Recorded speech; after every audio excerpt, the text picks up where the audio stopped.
Welcome to the 71st episode of Rising Tide, the Ocean Podcast. This is David Helvarg, and my co-host is one-time NOAA employee and founder of the Inland Ocean Coalition, Vicki Nichols-Goldstein. Welcome, everyone. Today, we're speaking with Undersecretary of Commerce for Oceans and Atmosphere, Dr. Rick Spinrad, better known as the administrator of NOAA, the National Oceanographic and Atmospheric Administration. Most people think of NOAA as home of the National Weather Service, although it's also the nation's leading agency for ocean science, conservation, and exploration, as well as at the forefront of U.S. science analysis and reporting on climate change. NOAA has 12,000 employees, including a uniformed NOAA Corps of ship drivers, 11 satellites, and a $7 billion budget. Over the next 5 years, NOAA will also be directing an additional $6 billion of funding for ocean and coastal climate activities under the infrastructure and inflation reduction laws passed by the Biden administration. But before we get into all of that, you grew up in New York, as did I. My first connections to the sea were swimming at Jones Beach as a kid, visits to the Coney Island Aquarium, and fishing at Sheepshead Bay. What first got you interested in the ocean? Well, thank you for having me, David. And I'll say it was very similar to your experience. In fact, some of my fondest memories were out at the aquarium on Coney Island. But it goes back to the New York City public school system. And as a young student there, I had the opportunity in 8th grade to have a teacher who was teaching us earth sciences as part of a general science curriculum and challenged us to do a project around ocean sciences, which was a pretty new field back then. And I decided I was going to build an echo sounder, which is, of course, the early version of the modern acoustic equipment that we use to measure and map the ocean floor. And so I had at my disposal, of course, some incredible resources, mostly in the form of Columbia University's Lamont Doherty Earth Observatory, which back then I think was the Lamont Doherty Geological Observatory. And I went up there and talked with some grad students and got all sorts of ideas and built an echo sounder. And it failed miserably. It didn't work at all. But this is where the story gets interesting, because the teacher, Mr. Rabinowitz, was such a good teacher that instead of saying, hey, you tried, you failed, move on to something else, he said, well, why did it fail? What would you do differently? And it sounds a little bit trite, but that was the hook. That was what got me so interested in the oceans. And I was always interested primarily in the physical aspects. How does energy move around in the oceans? How do tides and waves and currents work? And eventually developed a much, much broader love for and passion for things oceanographic. But it really was there in 8th grade, when I was the ripe old age of 13 or 14, that I first developed a passion for understanding the ocean. And then did you study it in college? I did. I went to Johns Hopkins and got a degree in Earth and Planetary Sciences with a focus on oceanography. And I've got to share that back then, it was highly interdisciplinary, the training that I received. And at the time when I received my degree, I thought I wasn't quite at the same level as my peers who majored in math or physics or biology or chemistry. And in fact, when I went to grad school, I felt I had some catching up to do. And so for many years, I felt that degree in Earth and Planetary Sciences was not a particularly useful degree. And then I realized what it did was it taught me, as I said, I was initially passionate about the physical aspects of ocean sciences. It taught me about the integral coordination and connection between physics, biology, chemistry, geology, social sciences. And so went on for a traditional graduate degree in physical oceanography and then geological oceanography, but always by virtue of that undergraduate training in Earth and Planetary Sciences, had a deep appreciation for the inherently transdisciplinary nature of ocean sciences. And your job seems absolutely enormous and so timely. So can you tell us a little bit more about your responsibilities and who you interact with and some of your visions for what you want to accomplish? First of all, I'll say I think I have the best job in the U.S. government. It is a fascinating position to be the administrator of NOAA. I'm the 11th administrator, going back to Bob White, who was our first administrator over 50 years ago. Many people know one aspect or maybe a couple aspects of what we do at NOAA. Obviously, many of your listeners are familiar with what we do in ocean conservation through management of marine sanctuaries and estuarine research reserves. But we also carry out the highly technical aspects of mapping and charting the ocean through the National Ocean Service. We have the Weather Service, and almost everybody knows what the Weather Service does. We have the National Marine Fisheries Service, which has regulatory responsibilities for managing marine fisheries, as the title suggests, and also ensuring that we carry out our responsibilities with respect to protected species and habitat as well through legislation like the Marine Mammal Protected Act and the Endangered Species Act. Those are the three primary thrusts of what we do, but supporting that, you can't do any of that without the facilities, which means the satellites, the ships, the aircraft. And so we have a satellite data and information service known as NESDIS. And of course, we have a very strong research component, our Office of Oceanic and Atmospheric Research. And as you indicated, David, in your introduction, we also have a officer corps. It's one of the 8 uniformed services in the United States. We have about 330 officers in that corps who fly the planes, drive the ships, and also operate throughout the line offices that I allude to. The interesting thing, if I can just add on one more point, is it's easy to look at the different components, the Weather Service, the Ocean Service, the Fisheries Service.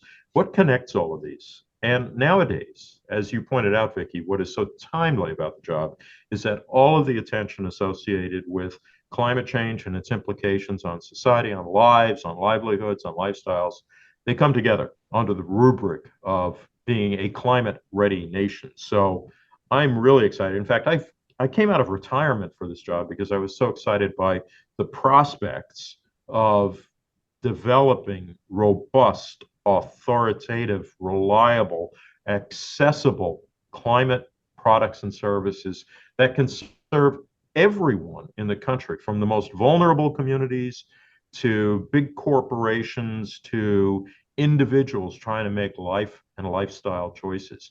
And we are so well positioned, in conjunction with many other parts of the federal government, to really build a whole new set of products and services for the American public.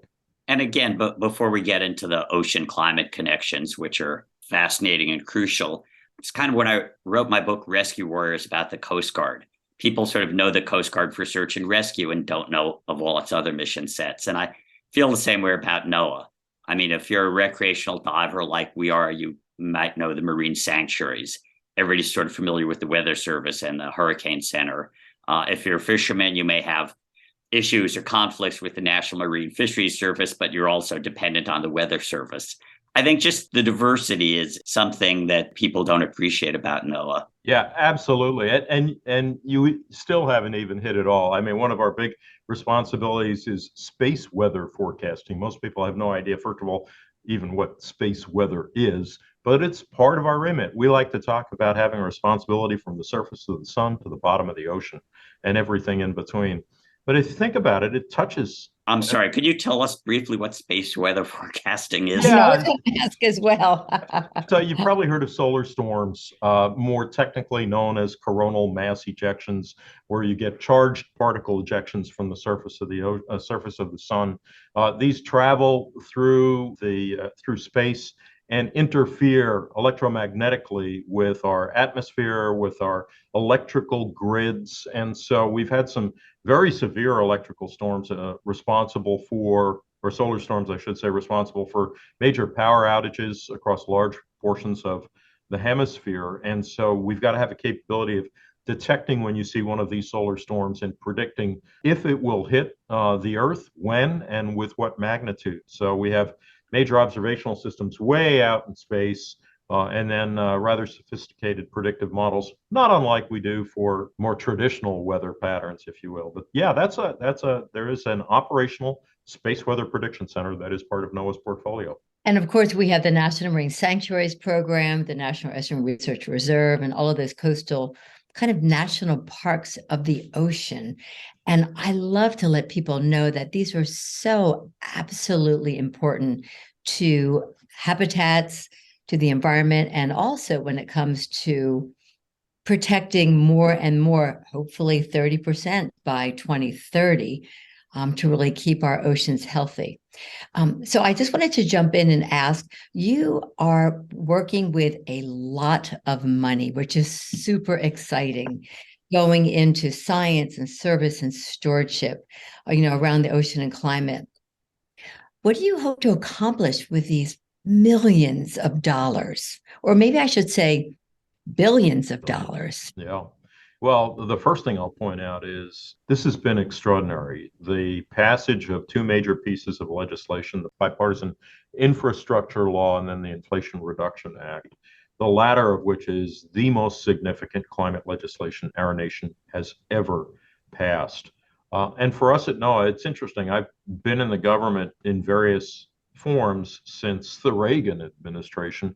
And I remember when I was a baby program manager working over in the Navy, they taught me rule number one, there is no new money. Well, it's a different world right now. These two pieces of legislation represent new money for many of us, including NOAA. In total, at NOAA, it's over $6 billion of new money. But I'll tell you what's interesting, too, is I think, and don't get me wrong, we're extremely grateful for and will be managing these resources very effectively. We could easily spend many times that on the challenges that we've got associated with basically adaptation and resilience. So a lot of the climate change discussion right now is tied to both mitigation, think in terms of decarbonizing, increasing renewable energy usage, reduce the amount of carbon emissions that are going down, mitigate the carbon sources, if you will. And then adaptation. And the argument I like to make with respect to adaptation is even if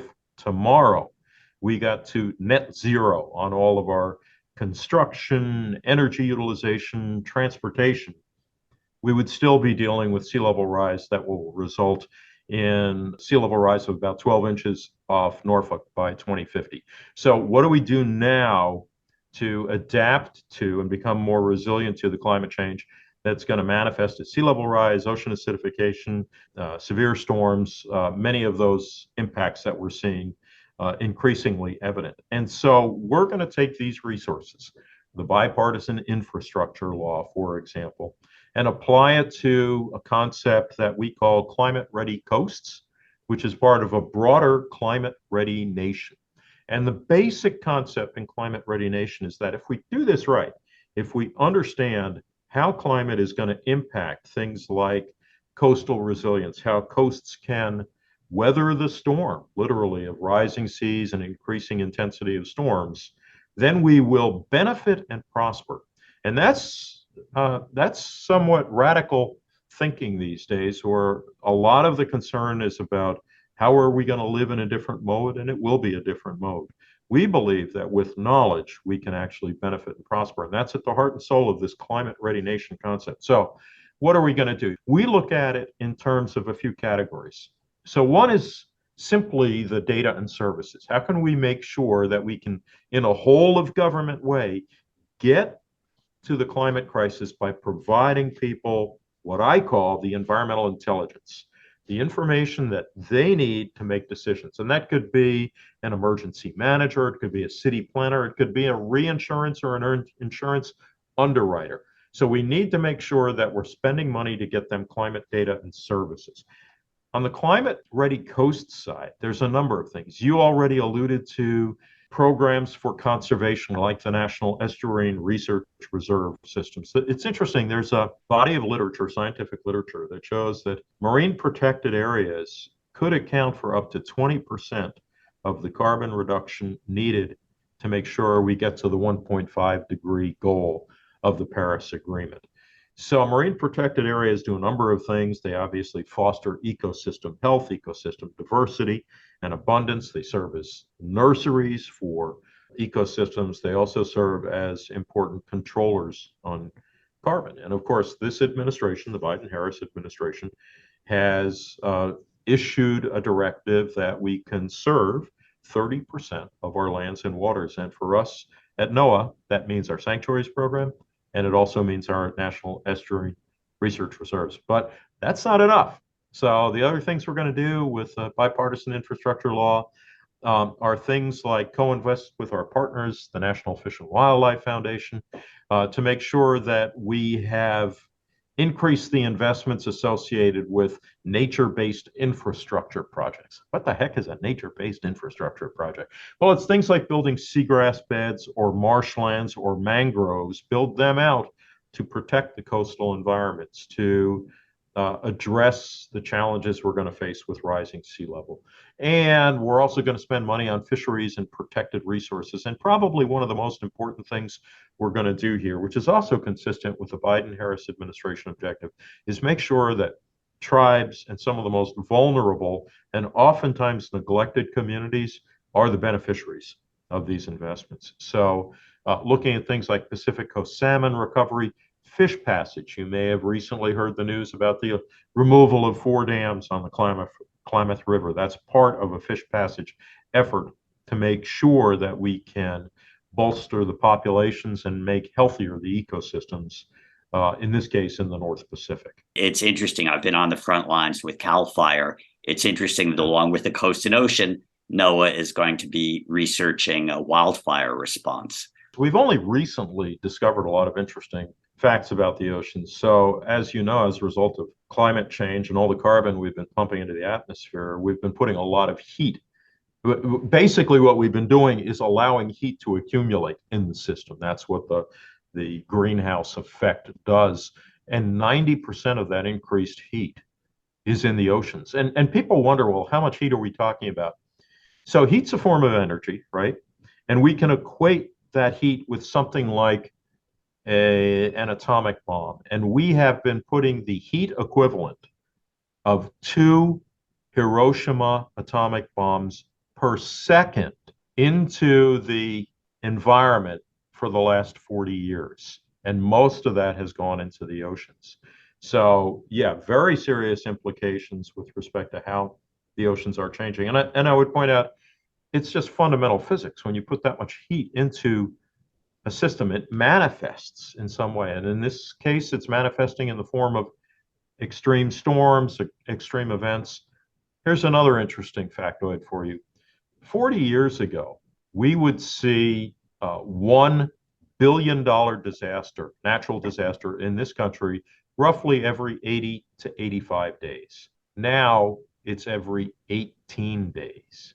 And that's been true for the last 2 or 3 years, and it's been going up over the last 3 or 4 decades. So all of this energy, all of this heat ends up residing, if you will, in the oceans, and then coming out in the form of very strong, very powerful tropical storms, for example. That's an amazing analogy. Thank you for sharing that, because people really don't understand that the astronomical amounts of heat that are going into the ocean. But before we move on, I just want to jump back so our listeners really understand blue carbon. Can you talk a little bit more about blue carbon and what we need to preserve in that framework? Sure. I think most listeners would easily get and understand and have learned from early childhood that forests, for example, are storage vehicles for carbon. And you look at a tree and it represents stored or sequestered carbon, which is why burning down forests or cutting down forests represents an unfortunate reintroduction of carbon into the atmosphere. In the same way, the trees of the ocean, the forests of the ocean, whether it's seaweed or higher trophic levels, or mangroves or seagrasses, represent storage mechanisms for carbon. The other thing, and this is where marine protected areas come in, is a lot of carbon is actually stored in the sediments.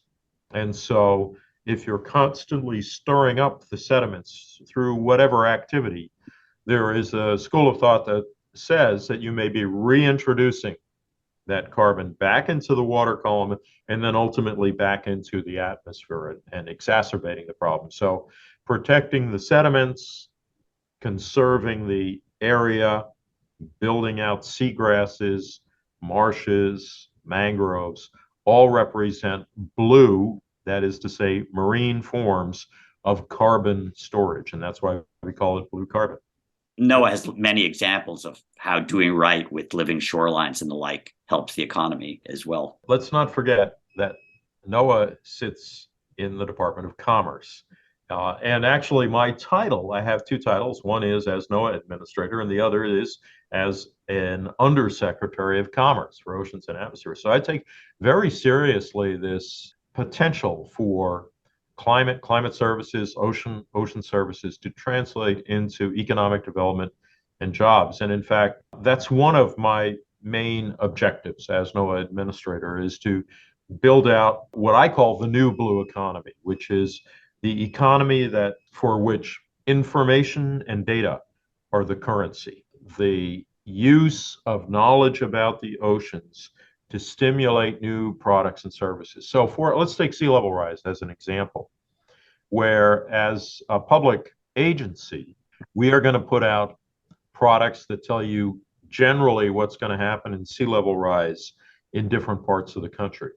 But let's imagine that you are a marina developer in Virginia, and you want a very specific tailored product that says, yeah, but this is where I want to build in this very specific area.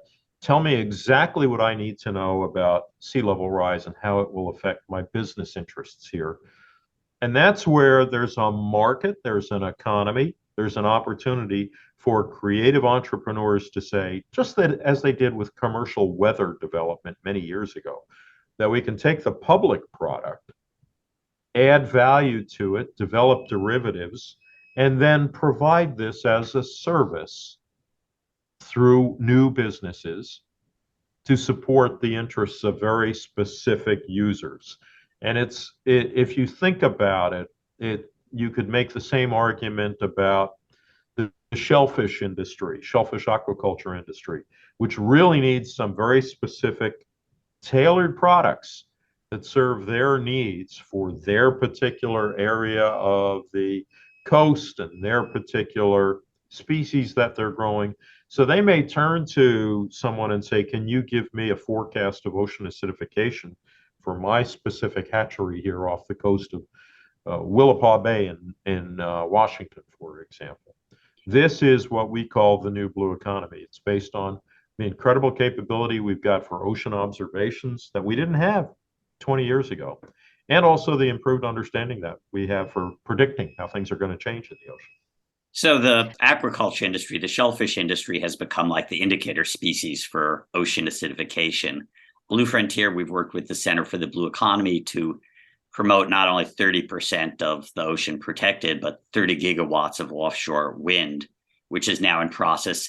When you have a rapid transition like this from generating fossil fuel energy in the Gulf to offshore wind along the eastern seaboard, where it will predominantly take place, what's the role of an agency like NOAA in terms of assuring that this kind of new green power also doesn't interfere with the marine ecosystems that's you're stewarding? We have several different roles, and offshore wind is an area that we've been aggressively working now for the last couple of years. And in fact, most of the hiring that you're going to see in my agency over the next year or two is going to be, first of all, facilitated by things like the bipartisan infrastructure law, and secondly, focused on a lot of these activities because we have several roles to fulfill. One of which is regulatory in nature. And so if you decide that you want to bid on a lease for an offshore wind installation, the law requires that you demonstrate that you will not adversely affect or impact the environment, that you will do no harm to marine mammals, for example, or endangered species. And we are the custodians, if you will, of that responsibility. So we need to make sure, based on the best science available, that your application for the permit to build is consistent with the intent of the Marine Mammal Protection Act and the Endangered Species Act, and also the Coastal Zone Management Act, depending on where you're building. And so there's a siting regulatory responsibility. I would also add part of the siting is if you're a developer, you want to put your wind farm where the wind is. More importantly, you want to put your wind farm where you know the wind will be under changing conditions of climate change. And so that, again, is where NOAA as an authoritative source fits in, because we have some of the best predictive models that say, hey, this is what the wind patterns are going to look like seasonally over the next 10 years, 20 years. And then ultimately, we have to think about our role in the decommissioning of these facilities too, as we do for oil rigs in the Gulf of Mexico. So we have a number of different responsibilities. And you brought up a really interesting point, David. I have a lot of fun going around the country asking people what their definition of 30 by 30 is. And of course, there's some people who say, oh, it's 30 gigawatts by 2030. And then there's others who say, yeah, it's conservation of 30% of our lands and waters by 2030. And the answer is, yes, you're right to both of them. So how do we chew gum and walk at the same time? How do we conserve 30% of our lands and waters and at the same time make sure that we are in an environmentally sustainable manner building out this burgeoning industry of offshore wind? So, Rick, I want to go back because ocean acidification is very important. And part of getting all of these windmills up along the coast, as opposed to offshore oil and gas, is a way to reduce our fossil fuels. So what is NOAA doing? I know there's some funding dedicated to ocean acidification. Can you talk a little bit more about that and what your goals are in that arena? Sure. So there's a number of aspects of ocean acidification that are key to our research activities. Early on, I remember when Dick Feely first briefed me on ocean acidification, and many consider Dick as the sort of father of the science of ocean acidification. He's a researcher out at our Pacific Marine Environmental Lab in Seattle. And one of the first questions was, is it just on the coast of the state of Washington or is it elsewhere? So getting a sense of the magnitude of the issue. Where is ocean acidification happening? How extreme is it? What are the patterns geographically and over time throughout the world? So part of this is the fundamental mapping, if you will, and observations of the extent of ocean acidification. The second element is getting a handle on its predictability. So we know about it now under different scenarios, like the Intergovernmental Panel on Climate Change scenarios for climate change.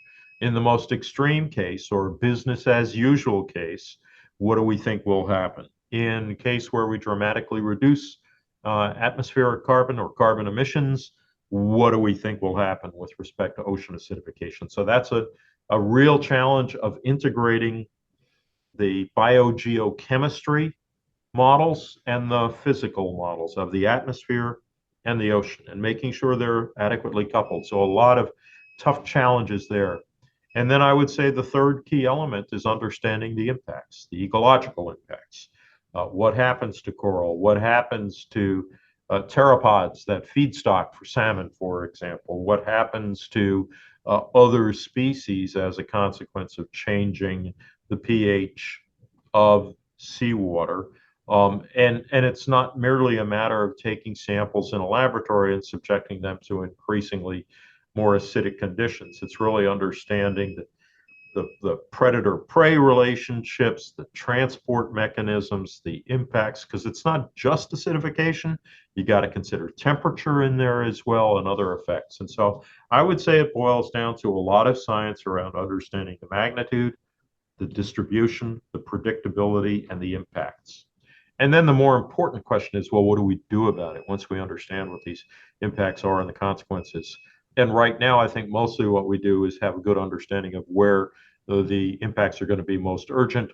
But there are some sort of mitigating efforts, if you will. And the classic story of what happened with the Pacific oyster populations, which were the canary in the gold mine, so to speak, Right. on ocean acidification.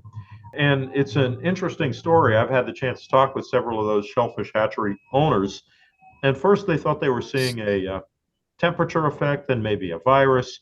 They finally figured out what it was. And now they've installed sensors to give them an early warning as to whether they're seeing changes in pH of their water intake. And when they do see this or have a better prediction, they can take the steps to either buffer the water or grow the oyster seed and other conditions. And so they've learned how to respond immediately to changes in pH. And that's the kind of adaptive mechanisms that we're going to have to build into the food security systems that we've got. Now, some things are, I wouldn't go so far as to say hopeful, but some things have changed for the better. One of the responsibilities of NOAA is through the National Marine Fisheries Services, overseeing U.S. fish stocks. And under reforms to the Maine Fisheries Act that took place in 96 and 2006, fish stocks, that is edible marine wildlife, is actually making a comeback. It's more sustainable in the US. How does NOAA work with that model at a global level where there's still industrial overfishing that's taking down a lot of that marine wildlife? The short answer to your question is rely heavily on things like the regional fisheries management organizations, the RFMOs, around the world, which are the places where governments get together with representative interests, for example, from indigenous people,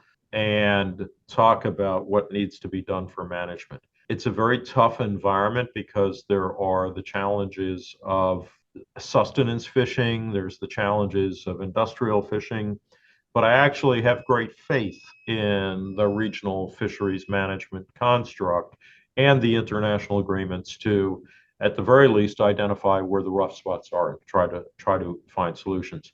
I think the more insidious problem, and your question alluded to it, David, is in what we call IUU, illegal, unreported, and unregulated fishing, which by some measures is an extraordinarily large component of the decimation of the stocks that you alluded to. And I'm encouraged that just in the last several months, and I know you interviewed Assistant Secretary Monica Medina a little while ago, and she was able to speak in much more eloquent terms than I about all the work that's being done. But there are now international agreements, both with respect to the fishing and the illegal labor practices associated with IUU fishing. And there's some policies that have actual meat in them in terms of port state measures and keeping countries from being able to bring their catch into other countries if they have found to have been harboring or supporting illegal, unreported, and unregulated fishing. And I'm a technocrat deep at heart. I honestly believe that some of the more sophisticated methods and techniques that we now have for making observations out in the oceans will help us find out who the malign agents are involved in IUU fishing, and with that we should be able to dramatically reduce that impact on the stocks that you alluded to. Now, I recently was visiting we did a media training for hundreds of people who were gathered in Florida for a conference on coral reef restoration. But of course, the conference was interfered with by a hurricane. So part of the funding now, NOAA's a great ocean agency, but like the Coast Guard, you've got a lot of your facilities on the front lines, right in harm's way. So part of your funding, new funding, I gather, is going to be to harden and upgrade your shore facilities and also upscale your Hurricane Hunter aircraft, which are very famous. You've said it very well. I mean, we're right there in the front lines. We're in the communities.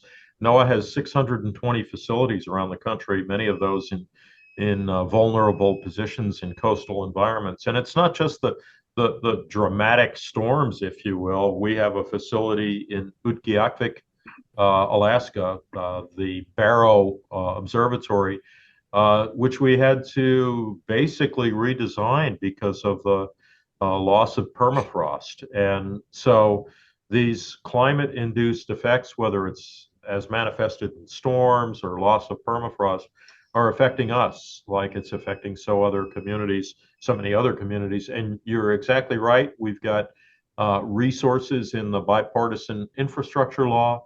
You'll probably see them play out in the Inflation Reduction Act that allow us to get, first of all, repair some of the facilities that were damaged, but also get access to additional platforms. You brought up the hurricane hunters. We have two, and they're very old. We have two of the traditional hurricane hunters. We also have a Gulfstream aircraft that flies over the hurricanes. The traditional P-3 aircraft actually fly through the hurricanes. Those aircraft are over 50 years old, those P-3s. And because we're seeing so many storms now, we actually cannot cover all the territory, literally cannot cover all the territory. So we're making the argument that to do this job right, it may cost tens or hundreds of millions of dollars to acquire the aircraft that we need and the crews and all the support facilities. But think about that when one Hurricane Ian, for example, can cost tens of billions of dollars of damage.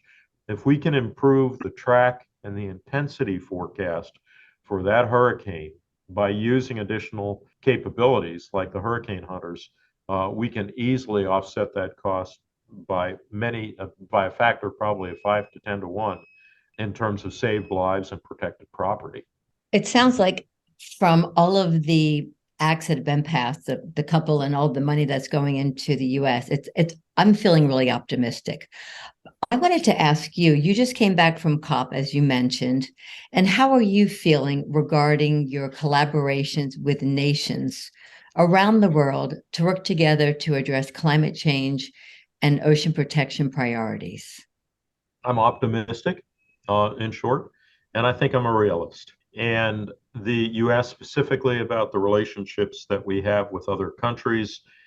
I'm excited about the fact that many countries who have similar kind of capabilities to ours are eager to partner with us. And so we see that in agreements like the All Atlantic Ocean Research Alliance that was just signed several months back this past summer. We see it in terms of the bilateral agreements that we have between ourselves and partners from groups like IFREMER, the French research organization. I would also add that we are seeing partnerships with less developed, underdeveloped countries where capacity building is mutually beneficial. So, for example, we are just talking with our colleagues in Senegal right now about applying a product that we developed with other U.S. federal agency partners called the National Integrated Heat Health Information System, NIHIS, as we call it, to challenges they're facing in Senegal. And the basic way I would describe it is being able to forecast heat events and the nature of it and intensity of it and timing of it is as much an issue for Senegal as it is for Chicago. And so if we can develop a product like this and work with our colleagues in Senegal in this case, or for that matter, in the large ocean developing states in the Pacific or the Caribbean, to talk to them about how something like our sea level rise viewer, and I'll make a plug for that on this podcast right now. If you haven't looked at NOAA's sea level rise viewer on the web, take a look at it. It's an interactive tool that allows you to look at what's going to happen to my coastline under different scenarios of sea level rise, with very specific kind of implications for areas, barrier islands. If we can take that same technology and apply it to our partners in the large ocean developing states in the South Pacific and the Caribbean, the benefit we get from that is that we also seek to get data from some of those partners that will help make the models even more effective. And let me go 180 degrees in the other direction. You've come out of retirement. You'd worked with the Navy, with NOAA, with the University of Oregon. Retirement's supposed to be a fun time. Oregon State University. I got to catch you on that one. I'll get in trouble with my colleagues. That's right. Jane and others would not like that. That's right. You're NOAA. What's the most fun part of, and I don't, other than policy, you're a policy wonk, but when you want to go out in the field in NOAA, where do you have the most fun? Well, you just answered it. You go out in the field. So I'm talking to you from my desk here within a stone's throw of the White House. I can see the Washington Monument. This is where I do most of my work. But I got to tell you that when I do travel around, I have a standing request that I go to NOAA facilities wherever I go. If I'm going to a conference, if I'm going to meet with a community or an industry, I want to go to a sanctuary headquarters office. I want to go to a National Estuary and Research Reserve manager's office. I want to go to a weather forecast office. I have been so fortunate in this job. I mean, what other job can you have where you get to swim with humpback whales, all under permit? It was all under permit. Where you get to fly through a hurricane. I did that on a P3. Where you get to see the weather forecasters telling all of the pilots in the Houston area what weather they're going to face. where you get to go see a rocket launch up front and personal. I mean, this is an amazing organization. I have an Air Force, I have a Navy, I have a satellite capability, but I got to tell you, most of what I just mentioned is the hard infrastructure. It's the people. The people in this agency and our contractors are the most passionate, engaged, interested, and interesting that I've run across in my whole federal career. And as a previous NOAA employee, I take that as a compliment. You should. You should. Yeah. Well, I want to thank you. This has been a really great interview, and I know that you are very, very busy. So thank you so much for being part of the Rising Tide Ocean podcast. And we will be following your progress and NOAA's progress. And we're delighted to have you in our leadership role for NOAA. Thank you so much. Vicki and David, thank you so much for all you do and for giving me the opportunity to share some of my passion and interest in these issues. Rising Tide is a production of Blue Frontier, co-hosted by David Helvarg and myself, Vicki Nichols-Goldstein, with support from Natasha Benjamin and Ellie Curlow. Rising Tide's editing services and technical support is provided by Studio Cape May. The theme song is written and performed by Ethan Helvarg. You can find Rising Tide, the Ocean Podcast, at bluefront.org or download it from Apple, Google, Spotify, or wherever you get your favorite podcasts. Off in salty ocean, off where the waves roll free. The sparkling water rises, then crashes to the sea. Out amongst the breakers, you'll have no need to fear. It's true, it's the Blue Frontier.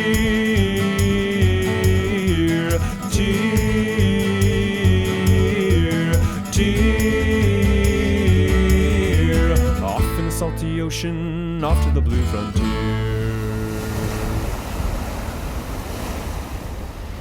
Sparky, come here, buddy. Sparky! There you are. Good boy, Sparky.